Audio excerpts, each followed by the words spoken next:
So hello दोस्तों, welcome back. दोस्तों, ये वीडियो में हम पीजी इलेक्ट्रोप्लास्ट लिमिटेड का इन डेप्थ एनालिसिस करने वाले हैं।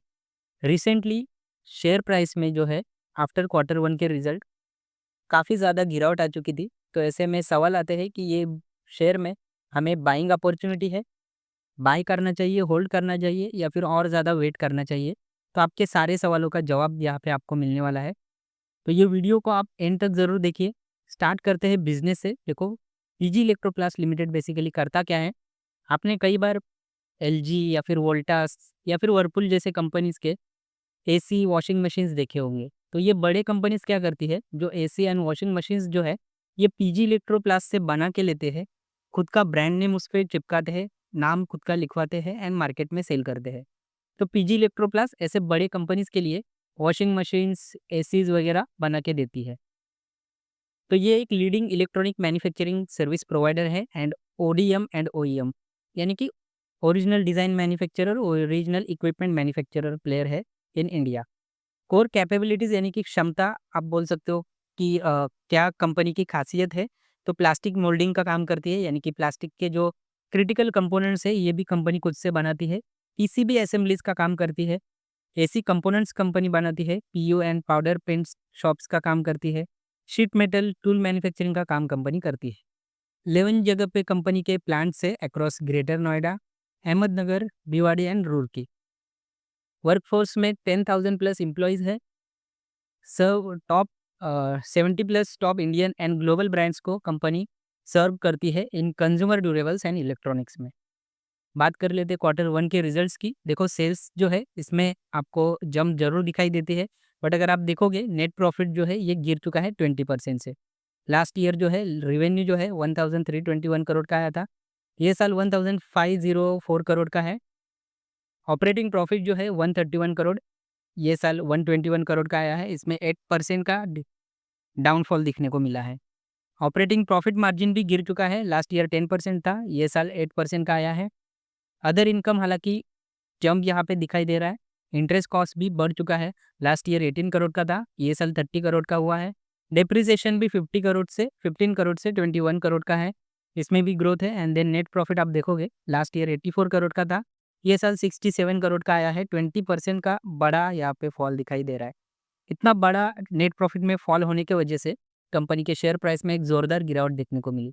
ये गिरावट इसलिए थी क्योंकि कंपनी का जो वैल्यूएशन था ये हायर साइड पे था। ऐसे में इन्वेस्टर का एक्सपेक्टेशन रहता है कि हाई वैल्यूएशन पे कंपनी के रिजल्ट्स जो है ये एक्स्ट्रा ऑर्डिनरीली ग्रो करना चाहिए था, बट यहाँ पे फॉल हुआ, इसलिए जो है शेयर प्राइस में हमें बड़ा करेक्शन देखने को मिला।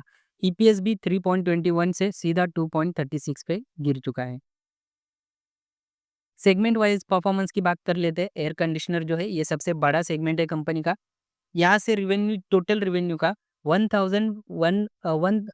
1015 करोड़ का टोटल रिवेन्यू एसी सेगमेंट से आता है, जो कंट्रीब्यूट करता है 68%।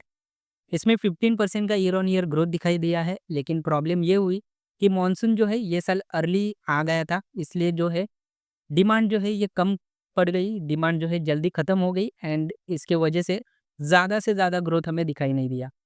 अभी भी कंपनी के पास 1200 करोड़ से भी ज़्यादा का रॉ मटेरियल, एसी का रॉ मटेरियल इन्वेंट्री में पड़ा हुआ है। वॉशिंग मशीन की बात करें तो ये एक स्ट्रॉन्ग परफॉर्मर सेगमेंट रहा है ये क्वार्टर में। रेवेन्यू जो है 126 करोड़ का आया है। यहाँ पे ग्रोथ जो है 36% का ईयर ऑन ईयर ग्रोथ यहाँ पे दिखाई दे रहा है। तो ये सेगमेंट जो है ये अच्छा परफॉर्म कर रहा है। डिमांड अच्छी है, कंपनी की जो कैपेसिटी है ये भी कंपनी एक्सपेंड कर रही है to 2 million units per year.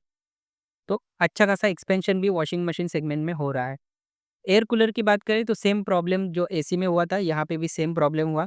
ये भी सीजनल प्रोडक्ट है और इसी क्वार्टर डिमांड जो है ये वीक रही, क्योंकि गर्मी जो है ये कम हुई ये साल एंड जो बारिश जो है ये जल्दी आ गई थी।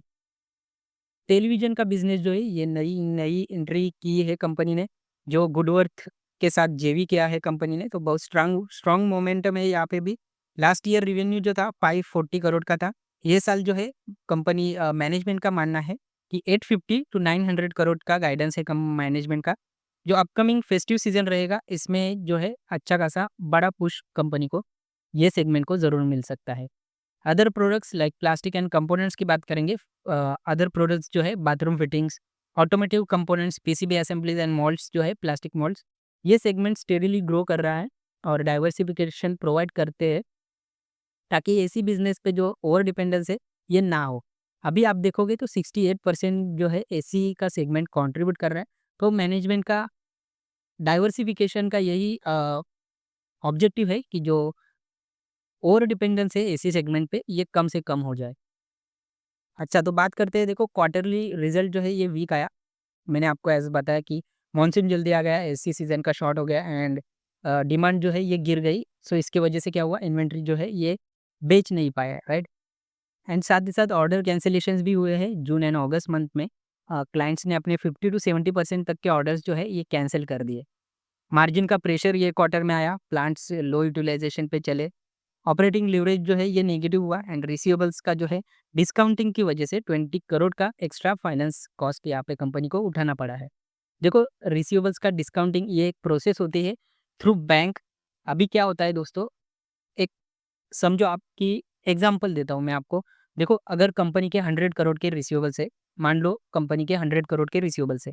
अभी कंपनी को क्या रहता है, रिसीवेबल्स मतलब कंपनी को वर्किंग कैपिटल के लिए कैश चाहिए रहता है, राइट। अगर रिसीवेबल ज़्यादा होंगे तो कंपनी को वर्किंग कैपिटल के लिए दिक्कत आएगी। तो इसलिए कंपनी क्या करती है ना, बैंक के पास एक रिसीवेबल डिस्काउंटिंग करके एक प्रोसेस रहता है। तो कंपनी क्या करते हैं, अपने जितने रिसीवेबल्स होते हैं उनके इनवॉइस जो है ये बैंक में सबमिट करती है। बैंक चेक करती है कि जो रिसीवेबल्स में जो बड़े-बड़े क्लाइंट्स हैं इनका नाम कैसा है, इनका हिस्ट्री क्या है पेमेंट्स की। इस हिसाब से बैंक जो है ये डिस्काउंटिंग करती है। लाइक 100 करोड़ के रिसीवेबल्स है तो बैंक जो है तुरंत कंपनी को 99 करोड़ देती है एंड 1 करोड़ जो है ये as a interest, as a finance cost रख लेती है। बाद में जो अपने रिसीवेबल क्लाइंट है वो डायरेक्टली बैंक को पेमेंट करते हैं, कंपनी को नहीं करते। तो ये प्रोसेस रहता है जो बैंक के थ्रू कई कंपनीज करते हैं। यही प्रोसेस ये क्वार्टर में कंपनी ने पीजी इलेक्ट्रोप्लास्ट ने किया है, जिससे 20 करोड़ रुपीस का एक्स्ट्रा फाइनेंस कॉस्ट आया है, राइट। यही आप अगर देखोगे रिजल्ट्स के रिजल्ट्स के टेबल में अगर आप देखोगे तो इंटरेस्ट कॉस्ट जो है, जो मैंने आपको बताया, ये काफ़ी ज़्यादा बढ़ चुका है एंड जिसकी वजह से आप देखो ना, रेवेन्यू जो है इसमें गिरावट नहीं है, इसमें ग्रोथ ज़रूर है, बट प्रॉब्लम नेट प्रॉफिट में आया। नेट प्रॉफिट यहाँ पे गिर चुका है, जिसकी रीज़न सिंपल सी है कि जो है इंटरेस्ट कॉस्ट में बढ़ोतरी दिखाई दी। डेप्रिसिएशन में भी बढ़ाई हुई है। इसका रीज़न ये है कि कंपनी ने रिसेंटली एक्सपेंशन कर रही है, कंपनी जेवी फॉर्म कर रही है, तो इसके वजह से क्या है, कंपनी नए-नए एसेट बाय कर रही है एंड एसेट बाय करते हैं तो डेप्रिसिएशन का कॉस्ट ऑटोमेटिकली लग जाता है। तो इसलिए डेप्रिसिएशन का कॉस्ट भी लग गया है। तो ऐसा है कि कॉस्ट बढ़ने की वजह से कंपनी के नेट प्रॉफिट में इसका इम्पैक्ट आया है। यानी कि सेल्स तो बढ़ गया है बट नेट प्रॉफिट गिर चुका है, तो इसलिए जो है आपको सेलिंग जो है शेयर प्राइस में दिखाई दी है। देन देखो, इन्वेंट्री का रिस्क है। कंपनी के पास अभी भी 1300 करोड़ का स्टॉक पड़ा हुआ है, मोस्टली रॉ मटेरियल का है। प्राइसिंग प्रेशर है, अभी तक डिस्काउंटिंग डिस्कस नहीं हुआ है, लेकिन जब चैनल इन्वेंट्री क्लियर नहीं होता, मार्जिन पे प्रेशर रहने का चांस यहाँ पे ज़रूर है। लॉन्ग टर्म व्यू मैनेजमेंट का अभी भी बहुत ज़्यादा कॉन्फिडेंस है इंडिया के कंज्यूमर ड्यूरेबल सेक्टर पे। इनका मानना है कि कंज्यूमर ड्यूरेबल काफ़ी बड़ा मार्केट है एंड इस पे और भी ज़्यादा बहुत ज़्यादा ग्रोथ बाकी है और लो पेनिट्रेशन होने की वजह से लॉन्ग टर्म ग्रोथ जो है ये स्ट्रांग रहने वाला है। अब मैनेजमेंट का फाइनेंशियल ईयर 26 को लेके कुछ गाइडेंस है, ये डिस्कस कर लेते हैं। तो मैनेजमेंट का कहना है कि पीजीएल का स्टैंड अलोन रेवेन्यू जो है ये 5700 करोड़ टू 5800 करोड़ का रहेगा। कंसोलिडेटेड रेवेन्यू जो है ये 6550 टू 6650 करोड़ का रहने वाला है। नेट प्रॉफिट जो है ये 300 टू 310 करोड़ का रहेगा। प्रोडक्ट वाइज बिजनेस अगर देखोगे तो AC, washing machine and coolers ये तीनों का मिला के 4140 टू 4280 करोड़ का टोटल बिजनेस यानी कि रेवेन्यू आने वाला है नेक्स्ट फाइनेंशियल ईयर 26 में, जिसमें 17 टू 21% का ग्रोथ एक्सपेक्ट कर रही है। कैपेक्स जो है 700 टू 750 करोड़ का यूज़ होने वाला है। ये यूज़ कहाँ पे होगा, न्यू रेफ्रिजरेटर कैंपस इन south India, greater Noida washing machine का जो एक्सपेंशन कर रही है वहाँ पे यूज़ होगा। सुपर वेस्ट इंडिया का एसी कैपेसिटी का जो एक्सपेंशन हो रहा है वहाँ पे ये यूज़ होने वाला है and Rajasthan facility for plastic and coolers, वहाँ पे ये कैपेक्स यूज़ होने वाला है। फ्यूचर ग्रोथ स्ट्रैटेजी को लेके कुछ कहना है तो ये भी जान लेते हैं। देखो, रेफ्रिजरेटर का जो है न्यू प्लान डाल रही है कंपनी इन साउथ इंडिया। इसमें जो प्रोडक्शन है ये फाइनेंशियल ईयर 27 से चालू होने वाला है। कंप्रेसर के लिए जेवी कंपनी ने किया है तो डिले हुआ है due to Chinese government clearance. Capex partly done हो चुका है, 120 करोड़ का बिल्डिंग जो है ये ऑलरेडी कंप्लीट हो चुकी है। टेलीविज़न के लिए भी कंपनी ने जेवी किया है, जो इसमें जो रेवेन्यू जो आने वाला है, तो रेवेन्यू में मैनेजमेंट का ये मानना है कि जंप आएगी, 60 टू 70% का जंप आएगा इन फाइनेंशियल ईयर, मतलब यही फाइनेंशियल ईयर में 60 टू 70% का जंप मैनेजमेंट एक्सपेक्ट कर रही है। वॉशिंग मशीन का सेगमेंट देखोगे तो यहाँ पे टारगेट कर रही है 40 टू 45% का growth in financial year 26। ODM opportunities अभी भी काफ़ी सारे हैं, सीलिंग फैन्स में, सैनिटरी वेयर में एंड कंज्यूमर इलेक्ट्रॉनिक्स में भी मैनेजमेंट को अपॉर्च्युनिटीज़ दिख रही है। गोल यही है कि रीच 9,000 करोड़ का रेवेन्यू का गोल है कंपनी का by financial year 28 with 4.5 to 5x asset turnaround. अब की स्ट्रेंथ एंड वीकनेसेस की बात कर लेते हैं, रिस्क एंड की स्ट्रेंथ की। तो स्ट्रॉन्ग क्लाइंट बेस है, top Indian and global brands है कंपनी के पास, डाइवर्सिफाइड पोर्टफोलियो है like AC, washing machine, TV, plastic components etcetera. Backward integration, reduce dependence on imports, strong balance sheet है with net cash position 500 crore से भी ज़्यादा का कैश है। एग्रेसिव कैपेक्स कर रही है company, setting base for long term growth, मतलब यानी कि जेवीज़ कर रही है, एक्सपेंशन वगैरह सब कुछ कर रही है कंपनी। रिस्क एंड चैलेंजेस क्या है, तो हाई सीज़नैलिटी, एसी बिज़नेस जो है ये हाईली वेदर डिपेंडेंट है। इन्वेंटरी बिल्डअप हो रहा है, working capital stress due too early monsoon की वजह से वर्किंग कैपिटल का स्ट्रेस आया एंड जिसकी वजह से जो डिस्काउंटिंग का प्रोसेस किया कंपनी ने, जिसकी वजह से इंटरेस्ट कॉस्ट बढ़ गया एंड इसी के चलते प्रॉफिट में फॉल देखने को मिला है।